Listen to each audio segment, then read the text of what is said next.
ৰঙিয়াৰ বটাকুচিত টপামূৰীয়াৰ ভিৰ শদিয়াৰ পৰা ধুবুৰীলৈকে টপামূৰৰ সমস্যাত ভুগি থকা লোকসকলে আচাৰ্য পংকজ পাঠকৰ গুদামৰ সন্মুখত শাৰী পাতি আগবাঢ়িছে। সকলোৰে এটাই সপোন, ভৱিষ্যতে চুলিৰ দুশ্চিন্তাৰ পৰা মুক্তি পাই নিজৰ হেৰুৱা যৌৱন ঘূৰাই অনা। পাঠকৰ আয়ুৰ্বেদিক বনৌষধিৰ চিকিৎসাৰ জৰিয়তে এই সপোন এতিয়া বাস্তৱৰ পথত একাংশ টপামূৰীয়াৰ।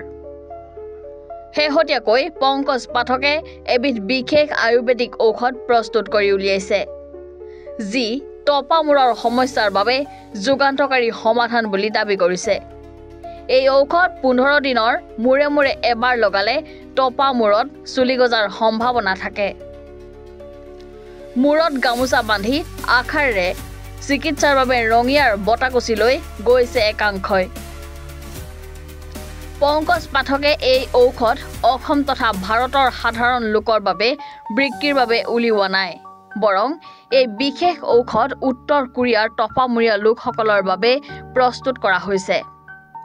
পাঠকে জানিবলৈ দিয়া মতে আগন্তুক অক্টোবৰ মাহত এই ঔষধৰ সমগ্ৰ চালান উত্তৰ কোৰিয়ালৈ প্ৰেৰণ কৰা হ'ব।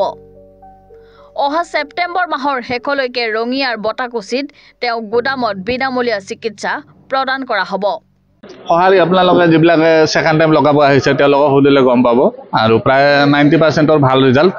কিছুমান আপোনাৰ ধৰক এজন দুজন তেনেকুৱা থাকে যাৰ অহাৰ সম্ভাৱনা নাথাকে, পুৰণা কিছুমান চুগাৰ প্ৰেছাৰ এইবিলাকত থাকে, তো তেওঁলোকতো নাহে।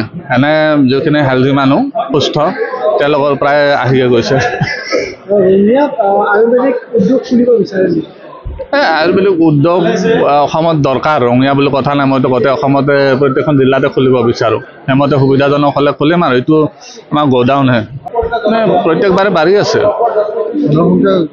সঁহাৰি মানে কি এতিয়া একজন গৈছে 15 জন লৈ আহিছে, সেইমতে বাঢ়ি আছে। অকল চুলিৰে চিকিৎসা চলি আছে নে?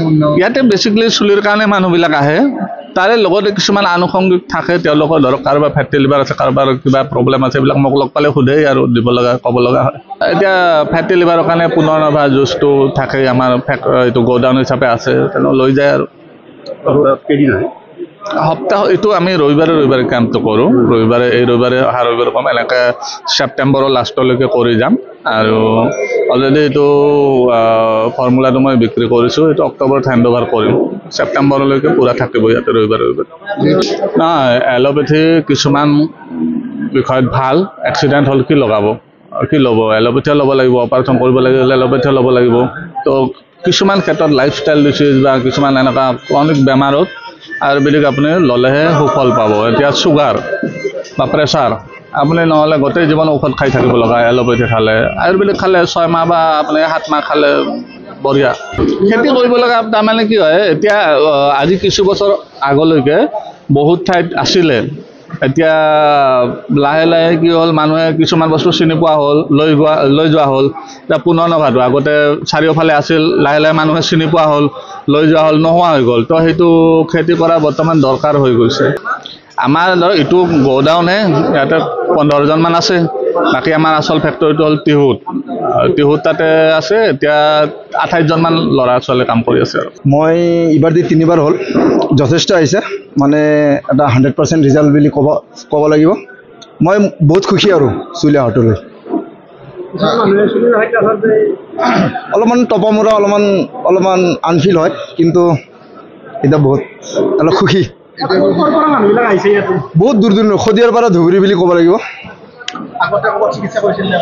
নাই, বহুত তেল লগাইছোঁ, এই আদিবাসী হেয়াৰ অইল লগাইছিলোঁ, কিন্তু কোনো ইম্প্ৰুভ পোৱা নাছিলোঁ। কিন্তু এইবাৰ মই পংকজ পাঠকৰ যিটো অইল বা আৰু বিনামূলীয়া যিটো চিকিৎসা, বহুত মই সুখী। মই লগাইছিলোঁ, মই 2বাৰ লগাইছোঁ, এই আজি 3বাৰ হ'ব। বহুখিনি মানে এইখিনি নাছিলেই, এইখিনি ঔষধখিনি লগোৱাৰ পিছত মোটামুটি 99% আহি গৈছে। হয়, এইখিনি নাছিলে, এতিয়া বহুত আৰু এতিয়া বহুত হেপী আৰু। সেইখিনিৰ কাৰণে বহুত অসুবিধা যেন ফিল কৰিছিলোঁ, এতিয়া ভালে লাগিছে। ছেকেণ্ড টাইম আহিছে আজি 3rd টাইম হ'ব, ছেকেণ্ড টাইম লগাইছোঁ। সম্পূৰ্ণ চিকিৎসাটো বিনামূলীয়া? হয়, সম্পূৰ্ণ বিনামূলীয়া, সেইটো কোনো পইচা দিব নালাগে। সুধি হোৱাৰ কাৰণে মনটো ভাল লাগিছে? নিশ্চয় ভাল লাগিছে। আমি মঙলদৈৰ পৰা আহিছোঁ। চুলি কি হৈছে? চুলি আগতে নাছিলে, মানে টপাত মানে মাজত, এতিয়া যথেষ্ট আহিছে চুলি, আৰু ছাইডতো আহিছে। পইচা লয় নে নলয়?